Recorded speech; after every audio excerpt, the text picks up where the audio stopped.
El verano pasado salí una noche con mi grupo de amigos y amigas a las fiestas del barrio. Estaba bailando con una de mis amigas. Era de noche y de repente vi como un flash. Miré detrás de ella y vi un chico a 1 metro de nosotros haciendo una foto con su móvil, apuntando directamente a su culo. Al estar de espaldas, ella no se había dado cuenta y se lo conté. Me di cuenta que el chico no estaba solo, era un grupo de 3, que se reían e iban como de chulitos. Uno de ellos empezó a decirle que menudo culito tenía y que si se lo arrimaban, mientras otro hacía sonidos obscenos. En ese momento no supe cómo reaccionar, estaba muy enfadado y a la vez, cuando vi que eran 3, me sentí intimidado. Mi amiga me dijo que nos alejáramos de ahí, estaba muy enfadada. Encontramos a mis amigos y les contamos lo que había pasado. Uno se acordó de que en la plaza había visto un punto lila para informar de situaciones de este estilo. Nos atendieron 2 chicas muy amables, nos escucharon y nos asesoraron de los servicios de ayuda a los que podíamos acudir. Después de esa experiencia, se nos pasaron las ganas de fiesta. Fue muy desagradable. Y me quedé preocupado por cómo se habría sentido ella. Tuvo que ser muy humillante. Quizás le afecte en el futuro.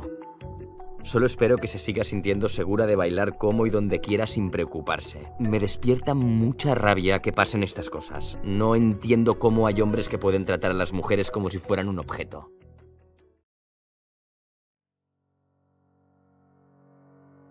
Bueno, pues yo os hablaré sobre la violencia sexual. La violencia sexual en la pareja es una forma de violencia de género. La violencia sexual se entiende como cualquier forma de obligación a mantener relaciones sexuales, es decir, penetración vaginal o anal o sexo oral, sin el consentimiento de la otra persona.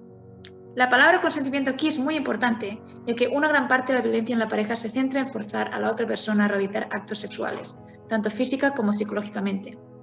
En el caso de la violencia sexual, estas actividades incluyen tocamientos, besos y relaciones sexuales. Para que haya consentimiento tienen que cumplirse varias condiciones. Primero de todo, que se dé libremente y sin presión ni influencia de drogas o alcohol. Segundo, que sea entusiasta, es decir, hacer las cosas que se quieren hacer y no hacerlas porque es lo que se espera. Tercero, el consentimiento es específico. Decir que sí a un beso no significa que se acepten relaciones sexuales.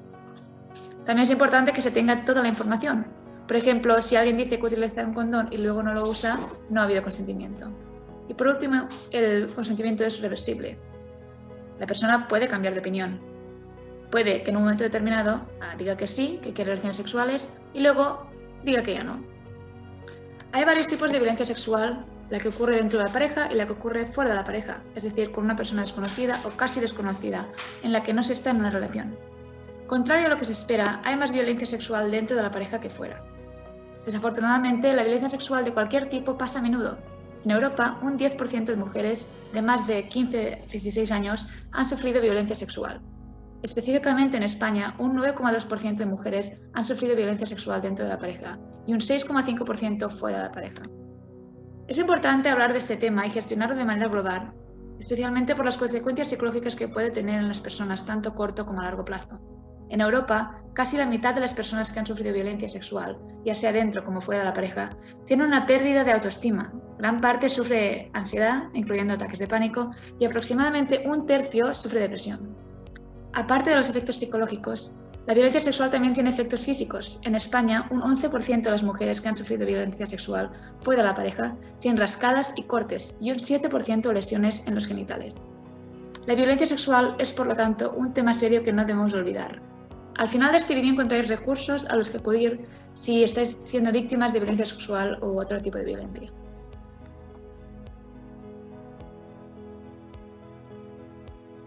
Los delitos contra la libertad sexual en el Código Penal pueden presentar 2 modalidades: la llamada agresión sexual, que exige violencia o intimidación, y el abuso sexual, que es siempre sin violencia y sin intimidación.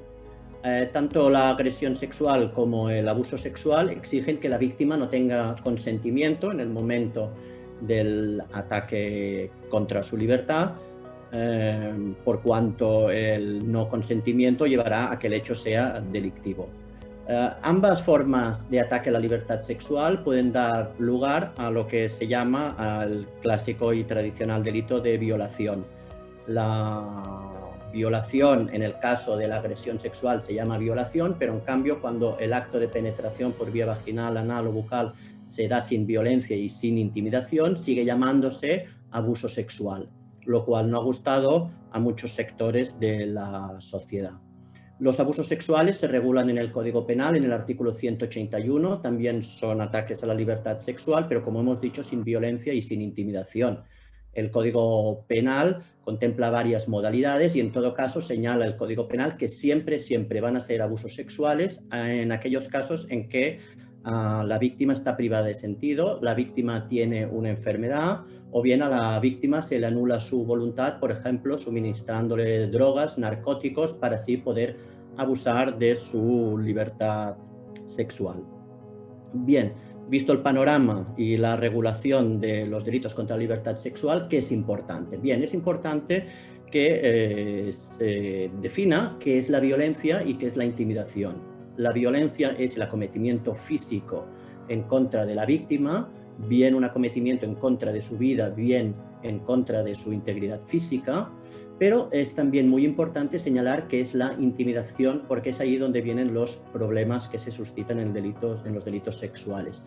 La intimidación es la amenaza que realiza el autor contra la víctima, una amenaza que suele ir dirigida a dañar o a la posibilidad de dañar su vida o su integridad física, pero lo que es importante es distinguir entre intimidación explícita y intimidación implícita. La intimidación explícita son actos claros, concluyentes, evidentes, objetivos, en que el autor realiza actos de intimidación contra la víctima. Pero es muy importante, y ahí vienen normalmente los motivos de debate en torno a los delitos de violación, ¿qué hacemos con la intimidación implícita? La intimidación implícita es una intimidación que el autor realiza a partir de los movimientos, los gestos, o creando un escenario realmente amenazador en el que la víctima ni tan siquiera puede resistirse, entra en una situación de shock, incluso en una situación de parálisis, sin saber qué hacer, porque contempla a la víctima la situación como realmente amenazante, decidiendo la víctima que es mejor aceptar los designios del autor del delito, porque si no podría peligrar su vida o integridad física. Eso es lo que decidió el Tribunal Supremo en la sentencia de La Manada, donde dijo que la intimidación implícita formaba parte de la intimidación y que por lo tanto estábamos delante de una agresión sexual y que, como había sido mediante penetración por vía vaginal anal-bucal, el delito era un delito de violación, cosa que no habían hecho los dos tribunales anteriores al Tribunal Supremo, Audiencia Provincial de Pamplona y Tribunal Superior de Justicia de Navarra, que consideraran estos hechos como un abuso sexual, lo cual motivó un gran enfado, o motivó un desajuste, un desacuerdo con los movimientos sociales.